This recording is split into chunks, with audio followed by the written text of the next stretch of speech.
سورہ یونس شروع ہوتی ہے. حضرت یونس علیہ السلام ایک پیغمبر ہیں. ان کو عراق میں موصل کے ایک شہر نینوا کے اندر بھیجا گیا تھا. سورہ صافات میں اس شہر کی آبادی بتائی گئی. 100,000 او یزیدون. 100,000 مانے 1,000، 1 لاکھ یا زائد لوگ. 100,000 او یزیدون، 1 لاکھ یا اس سے زائد وہاں بھیجا گیا ہے. انہوں نے اپنی قوم کو سمجھایا ہے. قوم نے مان کر نہیں دیا، غصے میں آ گئے اور عذاب کی دھمکی دے کر کے نکل پڑے بغیر اللہ کی اجازت کے. یہ قاعدہ ہوتا ہے، نبی جس بستی میں بھیجا جائے جب تک اللہ کا اذن نہ ہو اسے نکلنے کی اجازت نہیں ہوتی. انہوں نے اللہ کی نافرمانی کی، مچھلی کے پیٹ میں پہنچا دیے گئے. جی ایک مفسر لکھتا ہے کہ اس پوری سورہ کریمہ میں، سورہ یونس میں 3 لوگوں کا تذکرہ ہے، 3 قوموں کا. 3 لوگوں کا تذکرہ ہے اور تینوں کا تعلق پانی سے ہے. جی حضرت نوح علیہ السلام کا تذکرہ ہے. ان کی پوری قوم پانی میں ڈبو دی گئی، ایک پانی سے ہلاک کر دی گئی. اور دوسری قوم کا تذکرہ کیا؟ قوم موسیٰ، فرعون کا. اس کو بھی بحر احمر میں ڈبو دیا گیا، اس کا تعلق بھی پانی سے.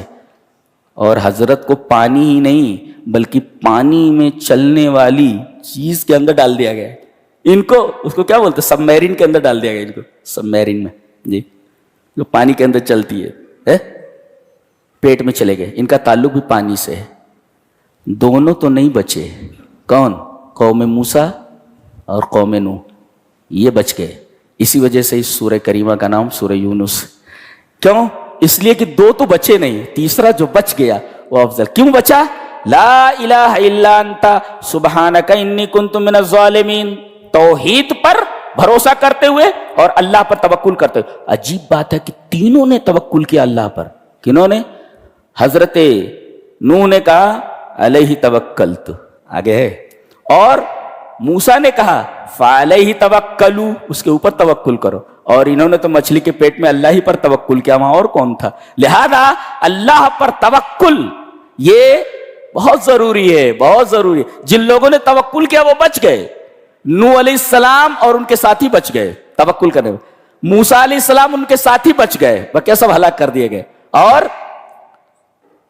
حضرت یونس علیہ السلام کی قوم بھی بچ گئی اور یہ بھی بچ گئے. اللہ اکبر، قوم بھی بچ گئی. یہ واحد قوم ہے کہ عذاب دیکھنے کے بعد اللہ نے ان کو معاف کر دیا، جبکہ یہ قاعدہ نہیں ہے کہ عذاب دیکھنے کے بعد کس کو معاف کیا جائے. جی تینوں کا تعلق پانی سے اور 3 لوگوں نے توکل کیا. گویا کہ پانی مصدر نجات بھی ہے اور مصدر ہلاکت بھی ہے، دونوں ہے. حضرت یونس علیہ السلام بچا لیے گئے، اسی وجہ سے اس کا نام سورہ یونس رکھا گیا ہے. جی یہ جب نکل پڑے بستی سے، چونکہ اللہ کے حکم کی نافرمانی تھی لہذا مچھلی کے پیٹ میں بطور سزا ان کو ڈال دیا گیا. اور اللہ نے فرمایا بڑی شان کے ساتھ، اگر یہ تسبیح بیان نہ کرتا میری، کہاں فلولا انہ کان من المسبحین، اگر وہ تسبیح بیان کرنے والوں میں نہ ہوتا تو للبث فی بطنہ الی یوم یبعثون، تو قیامت تک اٹھائے جانے تک مچھلی کو بھی میں زندہ رکھتا ہوں، اس کو بھی زندہ رکھتا ہوں. کیا بات ہے! مچھلی سمندر میں، رب کی نگاہ میں مچھلی کون سی ہے؟ میں اس کو بھی زندہ رکھتا ہوں، اس کو بھی زندہ رکھتا ہوں. جہاں نہ ہوا ہے، نہ پانی ہے، نہ آکسیجن ہے، کیسے زندہ رکھ رہا ہے رب تعالی؟ اللہ کیا قدرت اللہ. تو بولیے علیہ توکلت، اللہ توکلنا، ہم نے اللہ تبارک و تعالیٰ پر توکل کیا. جی تو ان کو سزا دی گئی نافرمانی کی. نکلے کیوں؟ میری اجازت کے بغیر. اور جب نکلے تو دھمکی دے کر نکلے تھے کہ اللہ کا عذاب آنے والا ہے. جیسے ہی یہ بستی سے نکلے تمام بستی والے جمع ہو گئے. کہا کہ یہ نبی ہے اور عذاب آیا ہی چاہتا ہے. تمام بستی والے اپنے بچوں کو لے کر، اپنے جانوروں کو لے کر میدان میں جمع ہو گئے اور زارو قطار اللہ سے رونے لگے. ہمارے رب بہت بڑی غلطی ہو گئی، ہم نے نبی کی قدر نہیں کی. میرے رب ہمیں عذاب سے ہلاک نہ کرنا. عذاب ان کے سروں پر آ گیا تھا، عذاب سروں پر آ گیا تھا. اور ان کی اس توبہ کی وجہ سے، رجوع اللہ کی وجہ سے عذاب کو ہٹا دیا گیا. اللہ لہذا عذاب سے بچنا ہے تو توبہ، استغفار اور اللہ تبارک و تعالیٰ پر توکل کو لازم پکڑو. یہ حضرت یونس علیہ السلام کے واقعے سے معلوم ہوا.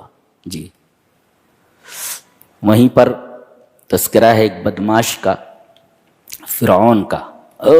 بہت بڑا لشکر لے کر کے چلا تھا. حضرت موسیٰ علیہ السلام راتوں رات نکلے تھے بنی اسرائیل کو لے کے. سامنے بحر احمر ہے، کوئی کشتی نہیں، کچھ نہیں، پار کیسے جائیں؟ سامنے ایک لشکر جرار ہے فرعون کی قیادت میں. قال اصحاب موسیٰ انا لمدرکون، موسیٰ کے ساتھیوں نے کہا ہے موسیٰ کہاں لا کر پھنسا دیا تم نے، پکڑ لیے گئے ہم. قال کلا ان معی ربی سیہدین، یہ نبی کا توکل ہوتا ہے اللہ پر. بولے ہرگز نہیں، ان معی ربی سیہدین، میرا رب میرے ساتھ ہے، وہ راستہ نکالتا ہے. حکم ہوا اب بچنا ہے تو اب اپنا عصا پانی کے اوپر مارو. ڈنڈا کہاں ہے، پانی کہاں ہے؟ کوئی نسبت ہے دونوں میں؟ ڈنڈا مارو آپ، پانی پھٹتا کیا؟ معجزہ مکمل اللہ کی طرف سے ہوتا ہے، لیکن معجزے کے ظہور سے پہلے جس کے ہاتھ پر معجزہ ظاہر کرنا، اس سے کچھ کام کروایا جاتا ہے. کتنا کر سکتا ہے تو؟ کم سے کم ڈنڈا پانی پر مار سکتا ہے نا، تو جتنا کر سکتا ہے اتنا کر. یہ کرنا ہے تمہیں، طاعت الاسباب، اسباب اختیار کرو، جتنا کر سکتے ہو کرو. جی اس کے بعد راستہ کھولنا ہمارا کام ہے. ڈنڈا تو مار، راستہ ہم کھولتے ہیں. ڈنڈا مارا گیا، عصا مارتے ہی دریا پھٹ گیا. اور پانی کی خصوصیت سیلان ہے، بہنا ہے. یہاں پانی کی صفت بدل دی گئی، پہاڑ کی طرح کھڑا کر دیا گیا اس کو. پانی پہاڑ کہاں ہوتا ہے جی؟ صفت بدل. ارے وہ آگ کو ٹھنڈا کر سکتا ہے تو پانی کو پہاڑ کیوں نہیں بنا سکتا؟ اس کے ہاتھ میں تو پورے کائنات کی باغ ڈور ہے. جو حکم دے دے، مچھلی کو حکم دے دے تکلیف نہیں ہونا چاہیے، تکلیف نہیں پہنچانا. آگ کو حکم دے ٹھنڈی. سبحان اللہ وبحمدہ سبحان اللہ العظیم. ہمیں فخر ہے کہ ہم ایسے رب کو مانتے ہیں، ایسے رب کی عبادت کرتے جی. کائنات کا ذرہ ذرہ جس کے قبضے قدرت پہ. راستہ بن گیا، پورے بنی اسرائیل نکل گئے. اس نے دیکھا راستہ تو ہے، پورے لشکر کے ساتھ دریا میں گھس گیا. پانی کھڑا تھا، مل گیا. اللہ کے حکم سے کھڑا تھا، اللہ کے حکم سے مل گیا. ساری چیزیں تو اللہ کے حکم سے ہوتی ہیں. اللہ ان کل شیء دخل فی حیز قدرتی، اللہ تبارک و تعالیٰ کے قبضے قدرت میں، دائرے اختیار میں ساری چیزیں. سب مر گئے. جبرائیل علیہ السلام نبی کریم صلی اللہ علیہ وسلم سے کتنے ہزار سال پہلے کا واقعہ ہے؟ 3-4 ہزار سال پہلے کا واقعہ ہے. حضرت جبرائیل کہہ رہے تھے، نبی سے بتا رہے تھے، حدیث سے صحیح ہے، وہ توبہ کر رہا تھا. بولے جبرائیل بتا رہے کن کو؟ نبی کو بتا رہے وہ توبہ کر رہا تھا. وہ اور 3 توبہ اس نے کی. جی وہ کون کون سی توبہ ہے دیکھتے. حتی اذا ادرکہ الغرق، جب غرق ہونے لگا، قال آمنت، میں ایمان لایا 1 مرتبہ، انہ لا الہ الا الذی آمنت بہ بنو اسرائیل، جس پر بنو اسرائیل ایمان لائے، میں اس معبود پر ایمان لایا. 3 وَأَنَا مِنَ الْمُسْلِمِينَ، میں مسلمانوں میں سے ہوں. 3 مرتبہ ایمان لایا. لیکن اللہ کے ہاں ایمان اختیار معتبر ہے، ایمان استقرار معتبر نہیں ہے. اس لیے کہ موت کو سامنے دیکھ کر کے آدمی ایمان لا رہا ہے تو یہ استقرار ہے، مجبوری کا ایمان ہے. اللہ کو ایمان اختیار مطلوب ہے، ایمان استقرار مطلوب نہیں ہے. اسی وجہ سے کسی کو زبردستی مسلمان نہیں بنایا جا سکتا. کہتے ہیں اسلام تلوار کے زور سے پھیلا. ارے بھائی تلوار کے ذریعے اسلام کسی کو دینا یہ تو جائز ہی نہیں ہے نا، درست ہی نہیں ہے. اس لیے دل جو ہے دلیل سے مانتے ہیں، تلوار سے نہیں مانتے. تلوار سے بدن کو زیر کیا جاتا ہے، دل تو دلیل سے مانتے ہیں، تلوار سے نہیں مانتے وہ. تو یہ 3 مرتبہ ایمان لایا، لیکن یہ ایمان استقرار تھا. موت کو دیکھنے کے بعد حضرت جبرائیل نے کہا اے اللہ کے رسول میں وہاں تھا، میں نے وہ کالی مٹی اٹھائی سمندر کے، اس کے منہ میں گھسا دی کہ کہیں اللہ کی رحمت اس کے اوپر نہ آ جائے توبہ کی وجہ سے. اللہ اکبر. حضرت جبرائیل اللہ تبارک و تعالیٰ کا رحم بتا رہے ہیں کہ اتنے عجیب و غریب آدمی اور اتنا اللہ کے نافرمان کے اوپر بھی اللہ کی رحمت ہو سکتی، اور ایسے وقت میں جبکہ پوری زندگی اس کی اللہ کی نافرمانی میں گزری ہے، ظلم و ستم کے ساتھ گزری. کہہ رہے کہ میں نے کالی مٹی لے کر اس کے منہ میں ٹھوسنا شروع کر دیا کہ کہیں اس کے توبہ کے اوپر اللہ کی رحمت شامل حال نہ ہو جائے اور اللہ اس کو بخش نہ دے. اللہ کی رحمت کا اندازہ کیجیے. سبحان اللہ, پیار ہو جاتا ہے اللہ سے. اللہ کے اس پڑھنے کے بعد اللہ سے محبت ہو جاتی. کتنا رحیم ہے وہ جی, کتنا رحیم ہے وہ. اور یہ فرشتہ بھی بڑا عجیب و غریب ہے.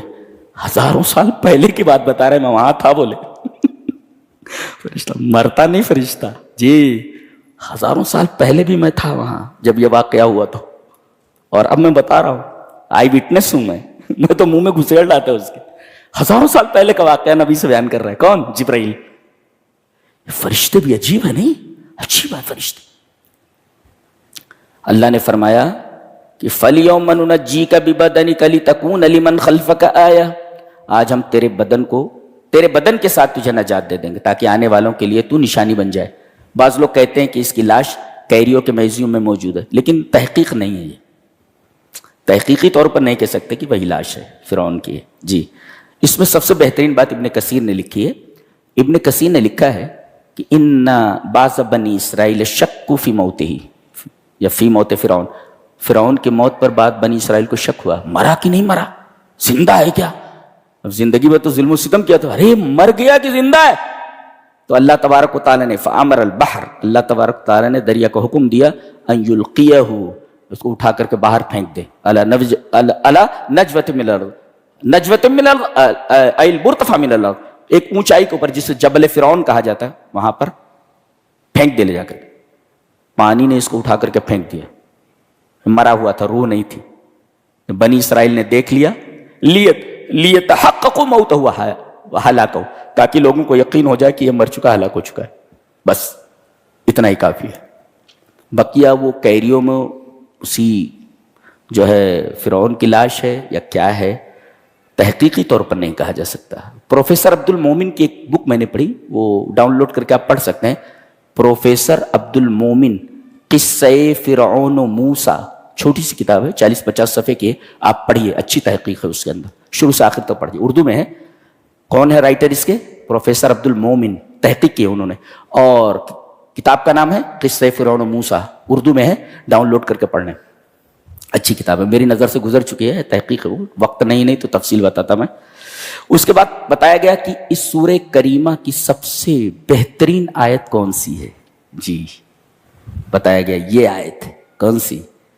وَلَا تَدْعُ مِن دُونِ اللَّهِ مَا لَا يَنْفَعُكَ وَلَا يَضُرُّكَ. سورہ یونس کی سب سے بہترین آیت کون سی ہے؟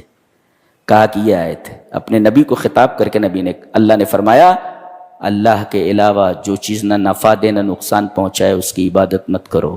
فَإِن فَعَلْتَ, اے میرے حبیب اگر آپ بھی ایسا کریں, فَإِنَّكَ إِذًا مِّنَ الظَّالِمِينَ, تو آپ بھی ظالم ہیں. بتائیے, اشرف المخلوقین ہیں آپ, تمام مخلوقات میں سب سے اشرف ہیں آپ, نبی کریم صلی اللہ علیہ وسلم, آپ سے زیادہ اشرف کوئی ہے نہیں. آپ بھی اگر یہ حرکت کریں گے شرک, تو ہم آپ کو بھی نہیں چھوڑیں گے, آپ بھی ظالم ہو جائیں گے, آپ بھی ظالم ہو جائیں. یہ سب سے عجیب و غریب آیت ہے.